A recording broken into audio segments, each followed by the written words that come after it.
12월 23일 수요 예배에 함께 하시는 우리 성도님들 모두 주님의 이름으로 환영합니다. 이 시간 사도신경으로 다 함께 신앙 고백하도록 하겠습니다. 나는 전능하신 아버지 하나님 천지의 창조주를 믿습니다.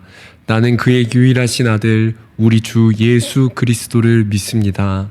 그는 성령으로 잉태되어 동정녀 마리아에게서 나시고 본디오 빌라도에게 고난을 받아 십자가에 못 박혀 죽으시고 장사된 지 사흘 만에 죽은 자 가운데서 다시 살아나셨으며 하늘에 오르시어 전능하신 아버지 하나님 우편에 앉아 계시다가 거기로부터 살아있는 자와 죽은 자를 심판하러 오십니다. 나는 성령을 믿으며 거룩한 공교회와 성도의 교제와 죄를 용서받는 것과 몸의 부활과 영생을 믿습니다. 아멘. 다 함께 찬송가 505장 찬양하겠습니다. 찬송가 505장 찬양하겠습니다.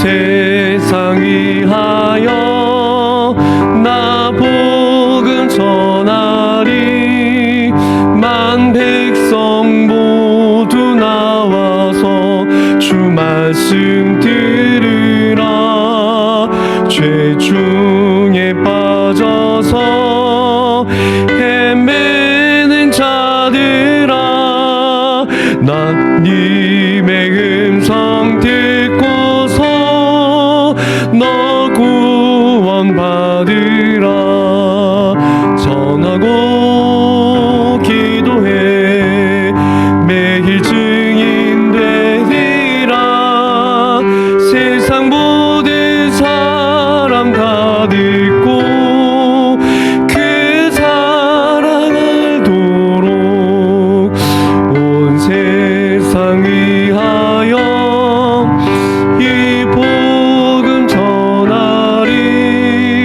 저 죄인 회개하고서 주 예수 믿으라 이 세상 구하려 주 돌아가신 것 나 증거하지 않으면 그 사랑 모르리 전하고 기도해 매일 증인 되리라 세상 모든 사람 다 듣고 그 사랑 알도록 온 세상 위하여 주 은혜 임하니 주 예수 이름 힘입어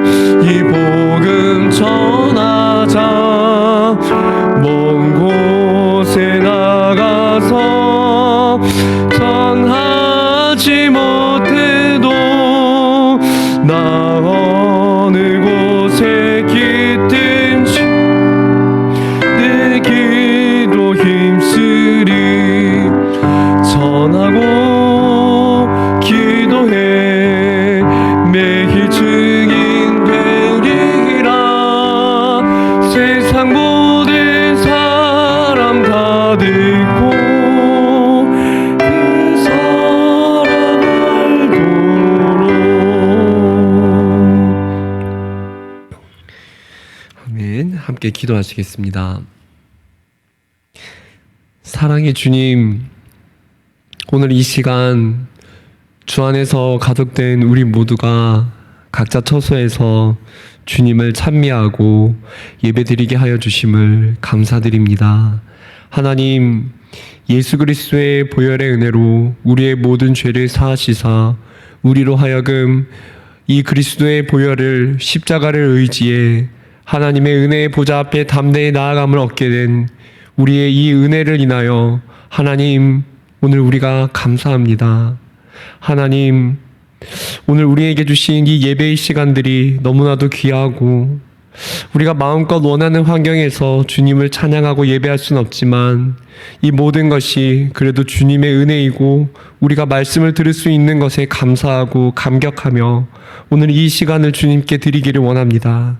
하나님, 우리 모두에게 찾아와 주셔서 오늘 우리에게 말씀하여 주시고 하나님, 우리로 하여금 깨닫게 하여 주셔서 생명의 양식, 생명의 말씀으로 이 세상을 힘있게 살아가게 하여 주시고 주님의 복음 들고 이 세상을 살아갈 때마다 하나님, 우리에게 복음 전파의 사명이 있음을 우리가 기억하고 땅끝까지 복음이 전파되어 주님 다시 오실 때까지 이 복음 전파의 사명을 끝까지 잘 감당하는 그런 우리 교회가 되게 하여 주시옵소서.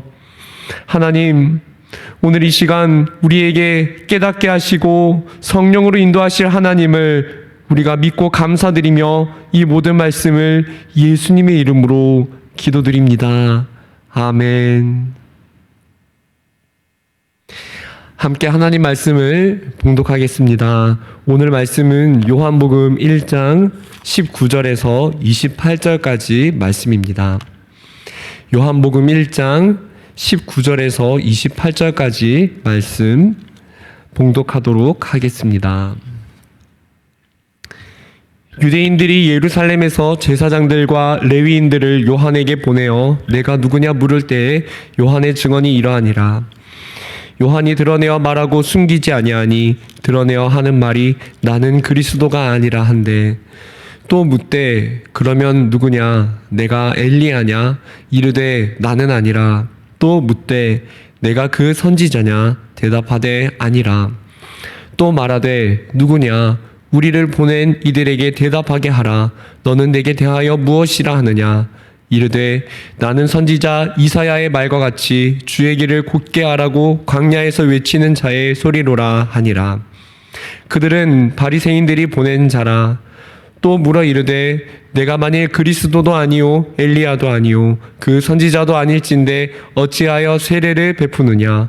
요한이 대답하되 나는 물로 세례를 베풀거니와 너희 가운데 너희가 알지 못하는 한 사람이 섰으니 곧 내 뒤에 오시는 그이라.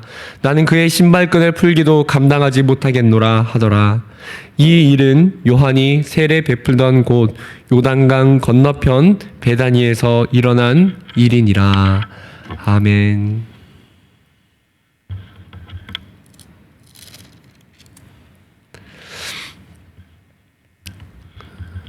시대는 시대적 소명의식을 가진 사람들에 의해서 변혁이 됩니다.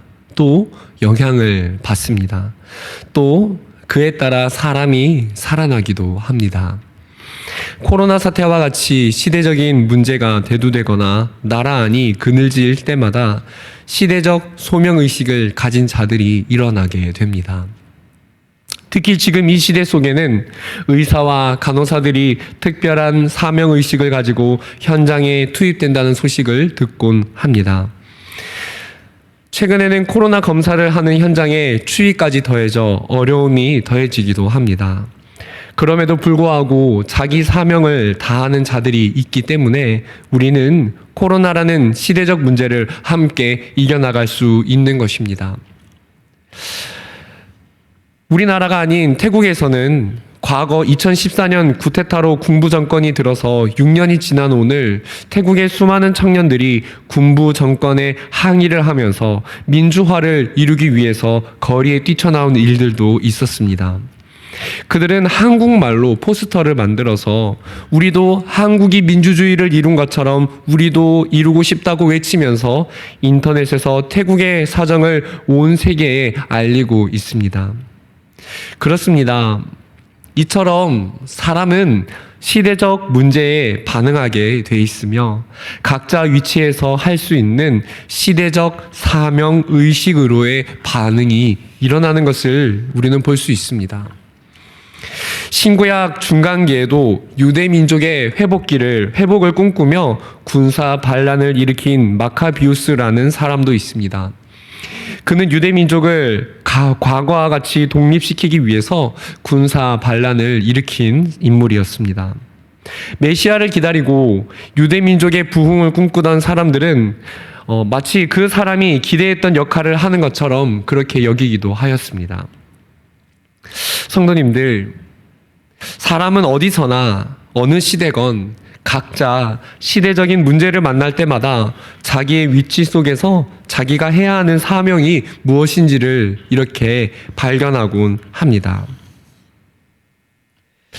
그런데 그 사명이 때로는 사람들의 마음에 부합하기도 하고 때로는 틀린 것처럼 보일 때도 있지만 공통점은 모든 사람은 어떤 시대 속이건 그 시대 속에서 시대적 사명의식을 느끼고 움직인다는 것이지요.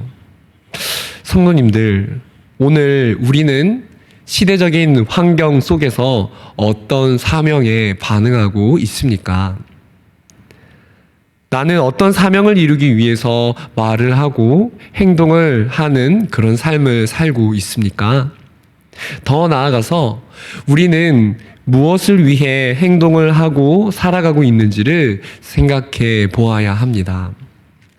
사도 요한이 오늘 소리의 사명을 감당하였던 세례 요한에 대해서 소개하고 있습니다. 여기서 말하는 소리의 사명은 두 글자로 증언이라고 할 수 있지요. 그래서 세례 요한의 삶을 말해보라면은 그는 증인의 삶을 살았다라고 할 수 있습니다. 요한복음은 1장에서 18절까지의 이제 서론을 마치고 이제 오늘 말씀에서 본론으로 들어가고 있습니다. 본론에 들어가면서 증언을 하였던 증인 세례 요한의 이야기에서 시작하고 있습니다.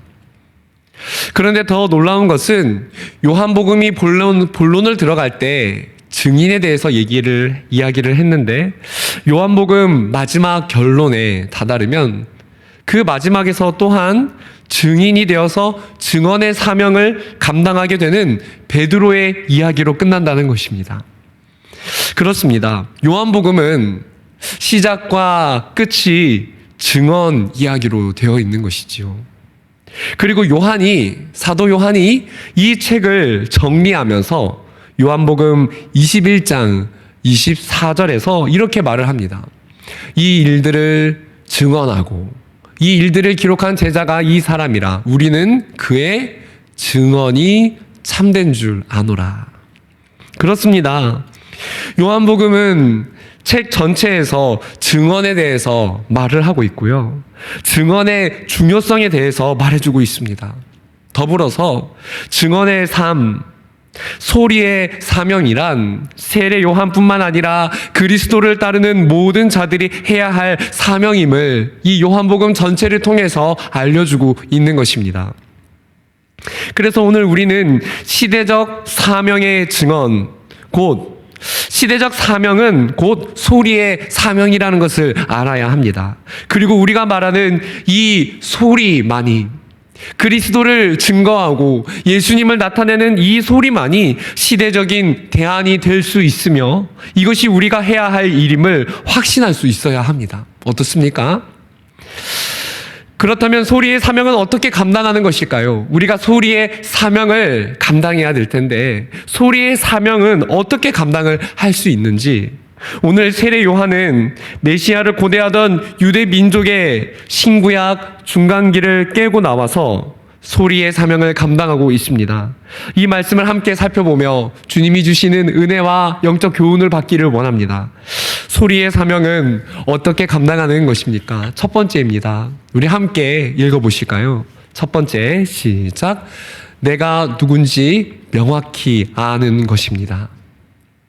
22절과 23절 말씀을 우리 연이어서 읽어보겠습니다. 시작. 또 말하되 누구냐? 우리를 보낸 이들에게 대답하게 하라. 너는 내게 대하여 무엇이라 하느냐? 이르되 나는 선지자 이사야의 말과 같이 주의 길을 곧게 하라고 광야에서 외치는 자의 소리로라 하니라. 방금 읽은 이 대화는 유대 종교 지도자들과 세례 요한의 대화입니다. 유대 종교 지도자들은 제사장들과 레위인이었는데 이들은 바리새인들이 보낸 사람들이었습니다. 22절을 다시 보시면은 22절 뒷부분에서 이렇게 그들은 물어봅니다. 너는 내게 대하여 무엇이라 하느냐? 세례 요한의 정체에 대해서 질문하고 있습니다. 왜 세례 요한의 정체성에 대해서, 그의 정체에 대해서 왜 물어볼까요? 여기 요한복음에서 다 설명하고 있지는 않지만 다른 복음서들을 통해서 우리는 알 수 있습니다. 그것은 당시에 세례 요한이 활동을 하였는데 그 영향력이 종교 지도자들이 주목할 만큼 대단하고 엄청났기 때문입니다. 유대 종교 지도자들은 당연히 세례 요한에 대해서 관심을 가질 수밖에 없었습니다. 그들은 메시아는 히브리어고 그리스도는 그것을 헬라어로 번역한 발인데요. 그들은 메시아를 고대하고 있었고 세례 요한의 영향력을 보면서 크게 놀랐다는 것입니다. 즉 그들은 세례 요한을 보고 이 사람이 자기들이 기다리던 메시아 그리스도인 줄로 착각하였습니다. 그래서 그에게 사람을 보내어서 확인하고자 한 것입니다. 이에 23절에서 요한은 대답합니다. 23절에서 나는 선지자 이사야의 말과 같이 주의 길을 곧게 하라고 광야에서 외치는 자의 소리로다 라고 대답을 합니다. 우리는 여기서 세례 요한의 이 말을 자세히 보아야 합니다. 분명히 질문은 너가 누구냐? 라고 질문을 했는데 요한이 대답을 할 때는 자기의 역할로 대답을 합니다. 주의 길을 곧게 하기 위해서 외치는 일, 사람들에게 증언하는 일, 그 역할에 대해서 명확하게 설명합니다. 성도님들, 지금 요한이 나는 외치는 역할을 합니다. 주의 길을 위해서 외치는 소리의 역할을 하는 것이 나의 사명입니다. 라고 말을 하였는데요. 요한이 말하고 있는 이 자기의 역할은 어디에서 온 것입니까? 요한이 말하고 있는 그의 사명은, 그의 사명에 따른 내가 누군지 아는 그 대답은 어디에서 온 것입니까? 요한은 자기의 역할과 정체성에 대해서 명확하게 알고 있었고 그것에 맞는 삶, 내가 누구인지, 그래서 무엇을 해야 되는지 그것을 이루고 있는 그런 삶을 살고 있었습니다. 그런데 그가 말하고 있는 이 사명은 바로 위에서부터 온 것이었습니다. 그것은 세상이 세례 요한을 규정하는 말도 아니었고 세상 사람들의 평가 기준에 따라서 말할 수 있는 세상이 부여하는 세례 요한의 역할이 아니라 하늘로부터 하나님이 위에서부터 요한에게 내려준, 요한이 이 땅 가운데 살아야 될 하나님으로부터 받은 사명이었던 것이지요. 그렇습니다, 성도님들. 세례 요한은 내가 누군지 명확하게 알고 있었습니다.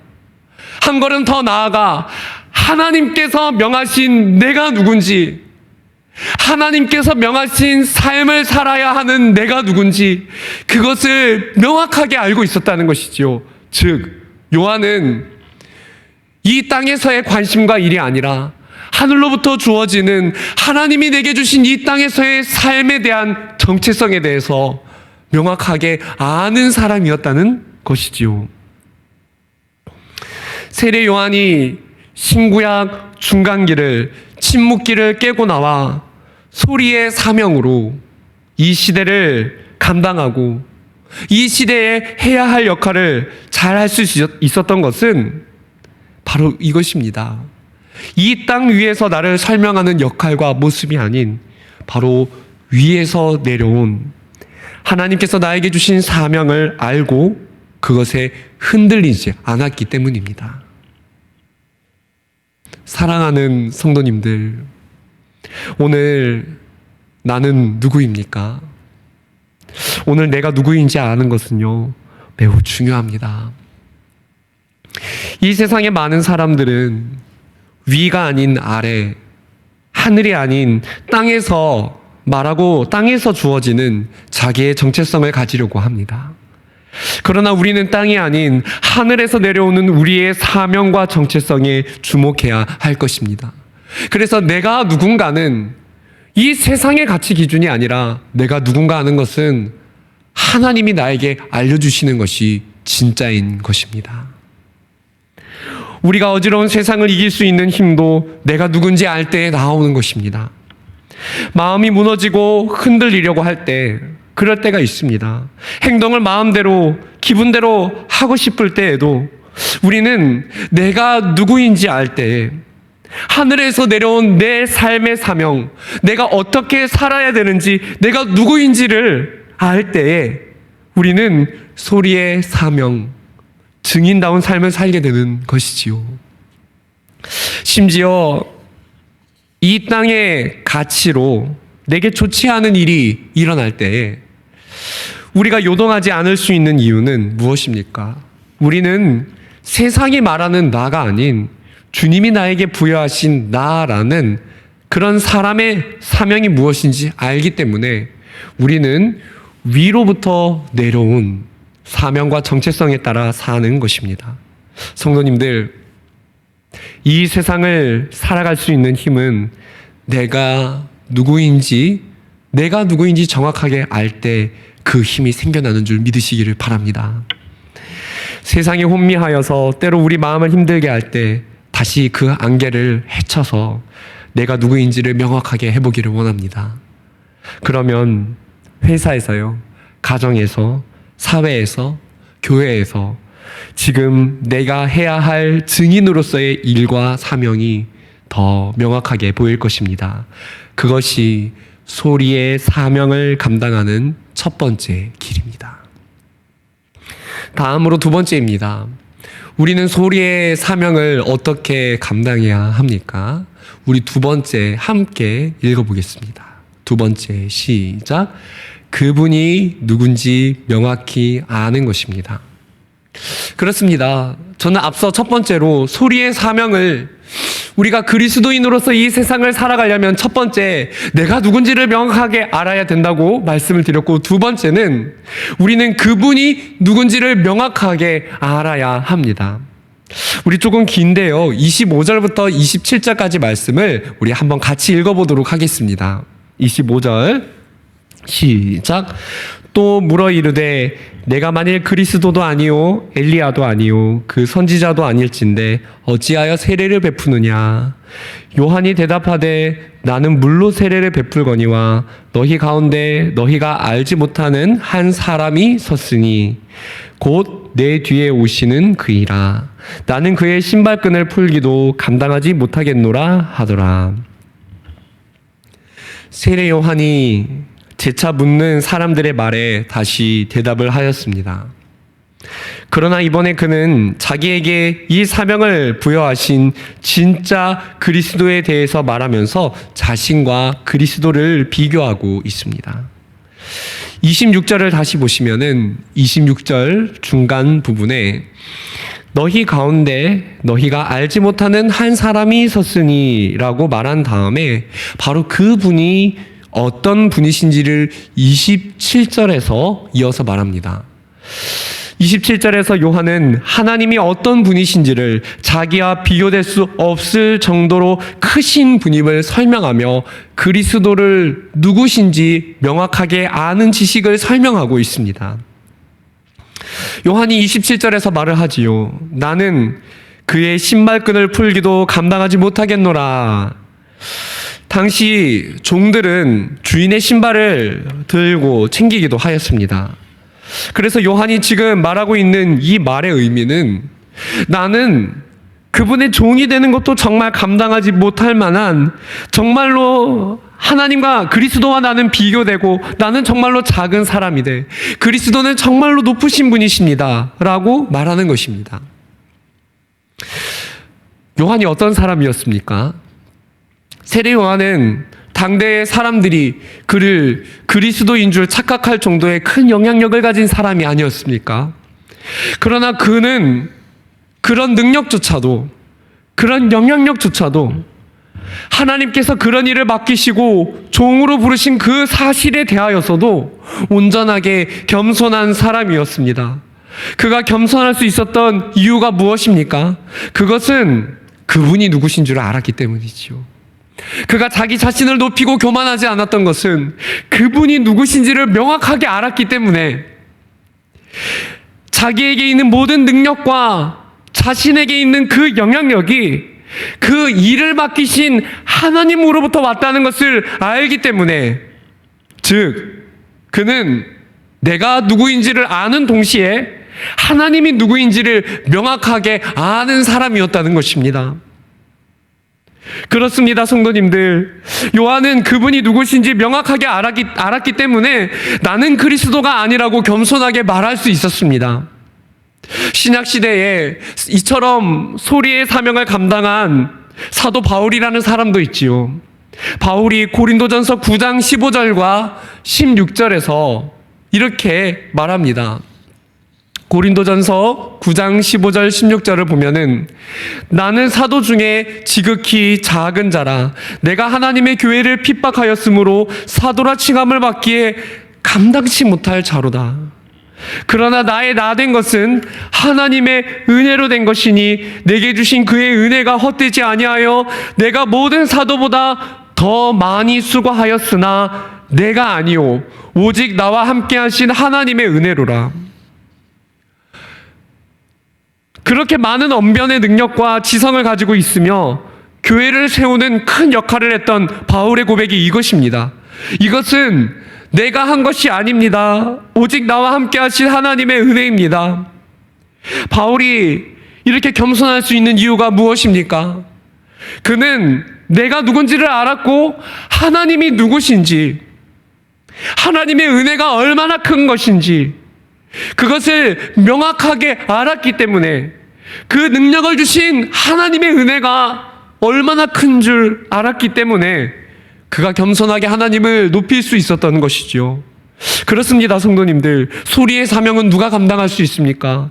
소리의 사명은 그분이 누구신 줄을 알고 그래서 그분 앞에서 겸손할 줄 아는 사람이 이 소리의 사명을 감당해내는 것이지요.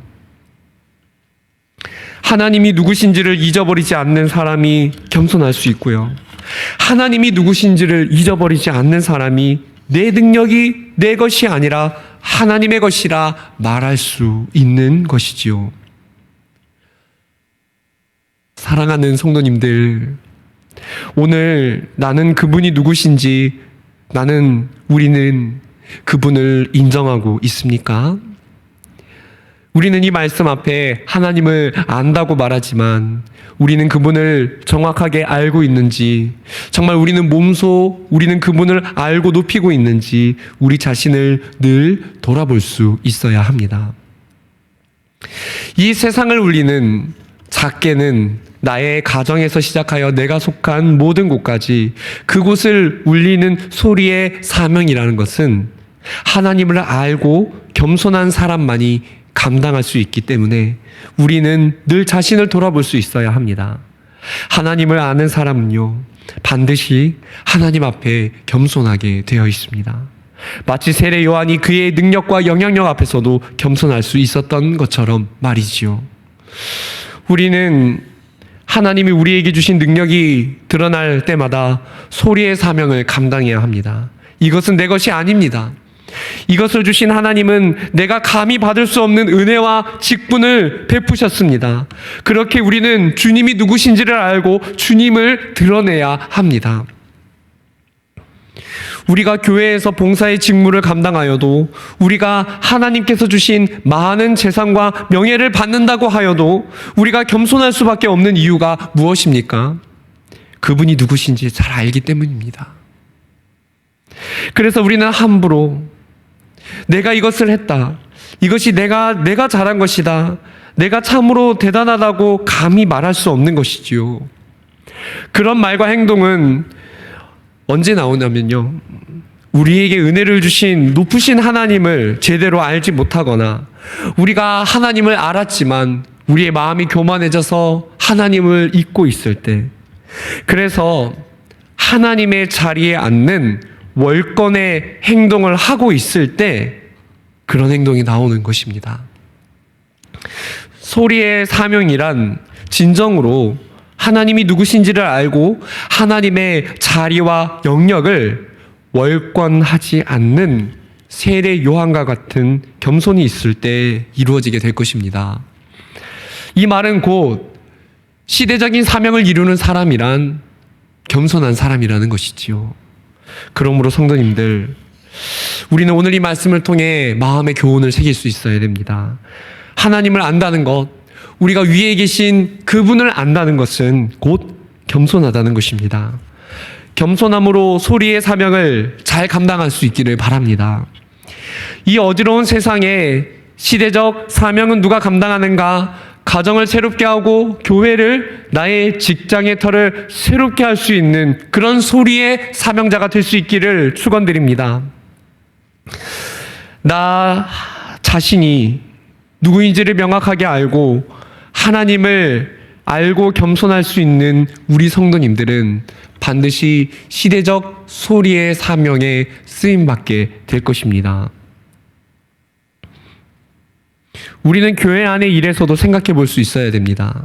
무엇입니까? 하나님께서 정해주시지 않은 자기 범위를 넘어서서 다른 사람들의 일에 참견을 하거나 입대기를 좋아하여서 결국엔 그것이 넘어가서 자기의 영향력을, 자기의 범위를 넘어서서 자기의 영향력을 끼치려는 것은 그것도 엄연히 그리스도의 자리에 올라가는 월권의 행동입니다. 왜입니까?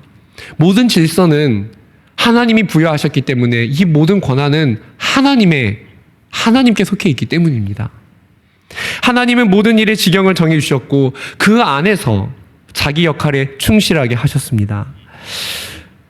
진리에 관한 중차대한 일이 아닌데도 이건 이래야 한다, 저건 저래야 한다 하면서 자기의 영향력을, 자기의 자리를 넘어서서 미치려고 하는 것은 하나님의 역할을 내가 하고자 하는 월권의 행동을 하는 것입니다. 진정한 소리의 사명은 무엇입니까? 그리스도께서 하실 일에 대해서 내가 월권을 하지 않고 나에게 주신 영역에서 그분을 높일 때에 우리는 소리의 사명이 나타나는 것입니다.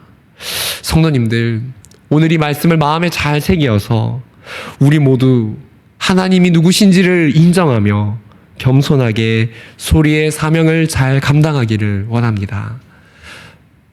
마지막으로 세 번째입니다. 함께 읽어보도록 하겠습니다. 소리의 사명은 어떻게 감당을 하는 것인가? 시작. 증언을 들을 대상이 누군지 명확히 아는 것입니다. 우리 19절과 20절 말씀 이어서 읽도록 하겠습니다.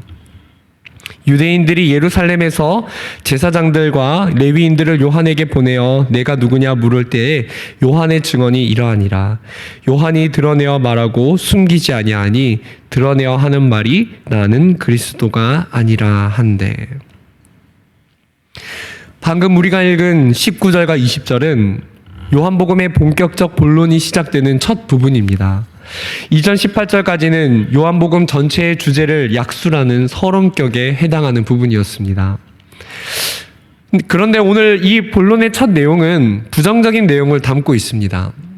그 부정적 내용이라는 것은 이것입니다. 증언을 하였는데 그 증언을 받아들이지 않고 어둠에 머물렀던 자들에 관한 바로 그 내용입니다. 19절을 보시면은 19절에서 예루살렘에서 온 사람들은 당시 제사장들과 레위인들이었고, 뒤에 24절을 보시면은 24절에 그 사람들은 바리새인들이 보낸 자들임을 알 수가 있습니다. 바리새인들과 당시 종교 지도자들이 어떠하였습니까? 그들은 사람의 영광을 사랑하였고 진정으로 하나님과 그의 백성을 위해서 행동하는 자들이 아니었습니다. 세례 요한도 이를 잘 알고 있었고 그가 세례를 베풀 당시에 그런 자들을 향해서 강하게 책망하기도 하였다는 내용이 다른 복음서에 나오기도 합니다. 그런데 오늘 말씀은 바로 그런 어둠에서 헤어나오지 못한 자들의 등장으로 시작하고 있습니다. 그리고 더 중요한 것은 본론의 첫 부분에 나온 이들은 이후에도 결국에는 그 빛을 받아들이지 못하고 어둠 속에 머물렀다는 것이지요. 사도 요한은 왜 본론이 시작하는 이 부분에서 빛을 적극적으로 받아들이지 않았던, 사람의 영광을 사랑하여서 계속 어둠에 머물렀던 그들의 이야기로 시작을 하는 것일까요?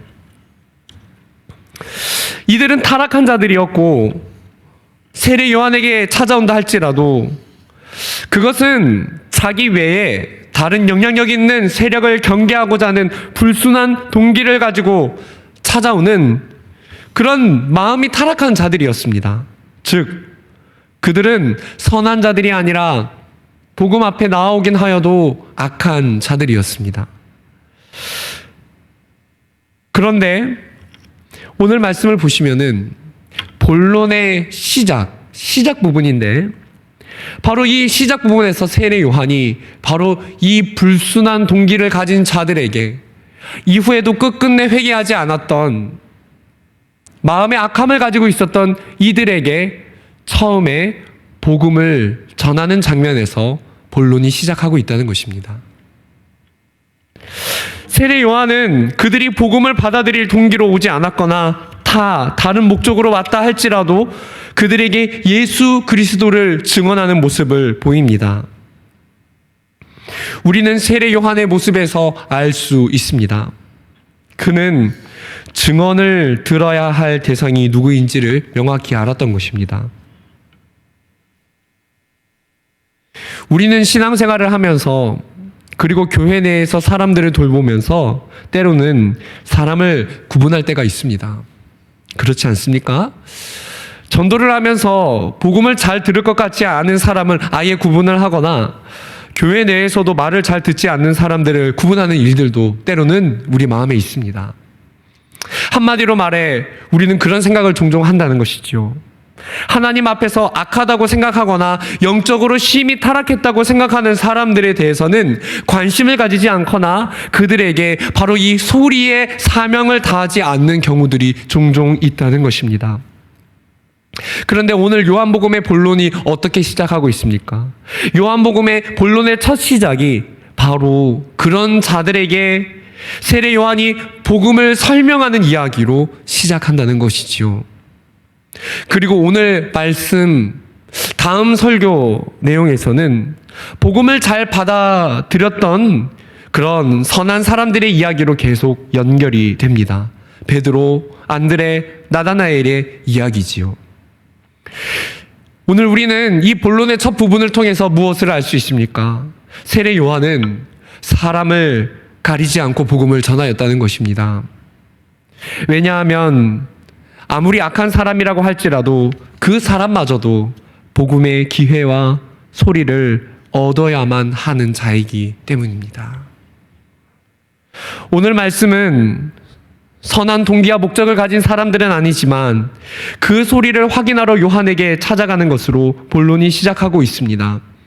그런데 오늘 예수님은 우리에게 이번에는 그 소리를 우리가 들고 우리가 찾아가라고 우리를 보내고 계십니다. 마치 요한복음의 마지막이 이제 복음을 들고 세상으로 나아가라 말씀하신 예수님의 말씀처럼 말이지요. 예수님은 오늘도 그 말씀으로 신약시대를 살아가는 우리에게 동일하게 말씀하고 계신 것입니다. 그 소리를 들고 소리의 사명을 감당하여 소리를 들고 찾아가는 사명을 감당하라고 하십니다. 사랑하는 성도님들, 오늘 우리는 어떤 이들에게 복음을 전해야 하겠습니까? 오늘날 이 세상에는 복음을 전혀 들을 것 같지 않고 들어도 실제로 적대시하는 자들도 있습니다. 그런데 그럼에도 불구하고 우리는 그들 또한 복음 전파의 대상으로 삼아야 할 것입니다. 코로나 시대를 지나면서 고의적이든 아니든 교회를 욕하거나 비방하는 사람들이 생겨납니다.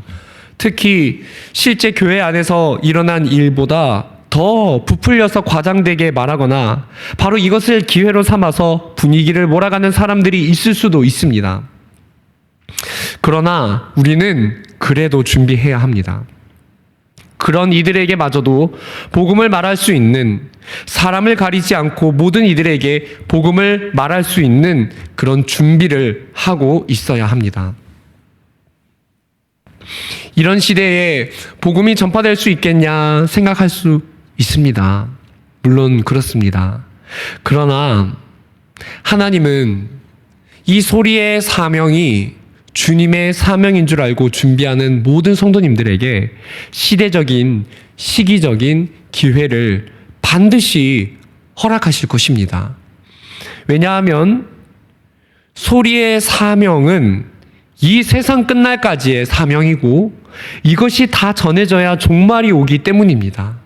그래서 주님은 깨어서 이 사명을 준비하는 모든 자에게는 반드시 주님이 섭리하셔서 기회를 열어주시고 세상에 책망받을 것이 없이 자신을 세상 가운데 세워가고, 그래서 세상에 복음을 전하기에 합당한 삶을 살아가는 그런 사람들을 세우셔서 바로 이 복음의 영향력을 끼치게 하는 것이지요. 그러므로 성도님들, 어지러운 시대를 살아가는 동안 절대 방관하지 마시고 믿음으로 소리의 사명을 잘 준비하여서 주님이 부르실 때에 쓰임받는, 주님이 기회를 주실 때 그 소리를 말할 수 있는 성도님들이 되시기를 진심으로 축원합니다. 우리가 소리의 사명으로 준비가 되었을 때 주님은 주님의 때에 우리를 모든 이들에게 전파하도록 우리가 찾아가 복음을 전하게 하실 것입니다. 말씀을 맺기를 원합니다. 오늘 말씀은 28절을 보시면은 요단강 건너편에서 일어난 일이라고 소개하고 있습니다. 그렇습니다. 오늘 이 말씀에서 소리의 사명은 요단강 건너편에서 일어난 것입니다. 왜 그렇습니까? 소리의 사명, 소리가 전파하는 새 소식, 이 복음이 전해지는 것은 마치 이스라엘 백성이 가나안 땅에 과거에 들어가기 전에, 여리고 전투를 하기 전에 요단강을 마른 땅으로 건너게 한 사건과 비슷하기 때문입니다.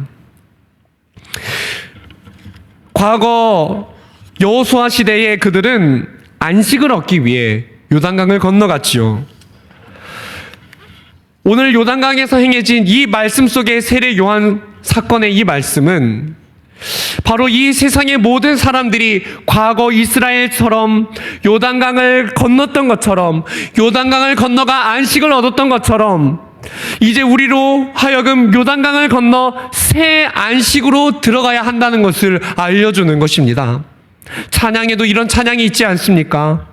며칠 후 요단강 건너가 만나리. 우리는 이미 요단강을 건넌 자들이지만 천국에서 완전한 새 안식을 얻게 된다는 표현이지요. 사랑하는 성도님들, 혼탁해진 세상, 어지러운 세상 속에서 우리가 감당해야 할 참된 사명이 바로 여기에 있습니다. 하나님은 모든 시대 속에 이 복음만이, 영적 요단강을 건너게 하는 이 복음만이 사람들에게 참된 안식이며 이것이 영원한 우리의 사명이라고 말씀하십니다. 우리는 시대적 고통 속에서 참 안식을 누리지 못하는 사람들을 볼 수 있어야 합니다. 그것이 우리의 진정한 사명입니다.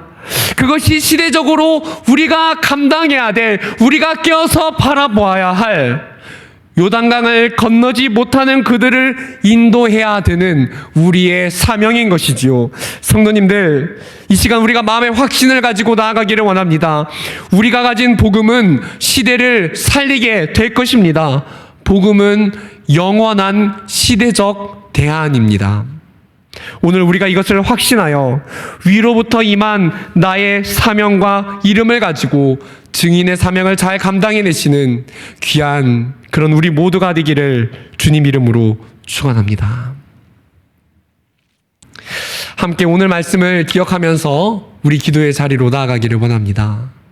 성도님들, 이 시간 함께 기도하실 때 위로부터 온 나의 사명을 다시 한번 확인하고 이 세상에서 세상이 말하는 나의 정체성이 아니라 하늘로부터 온 나의 정체성과 그 역할을 잘 감당하게 해달라고, 그리고 이 시대적인 유일한 대안인 복음을 가지고 준비된 하나님의 사람이 되게 해달라고, 그리고 이어서 이 시간 우리 교회의 평안과 또 우리 교회의 부흥을 위해서 이 시간 함께 기도하는 시간을 가지기를 원합니다. 함께 이 말씀을 기억하며 기도하신 후에 우리 자유하도록 하겠습니다. 함께 기도의 자리로 나아가시겠습니다. 기도하겠습니다.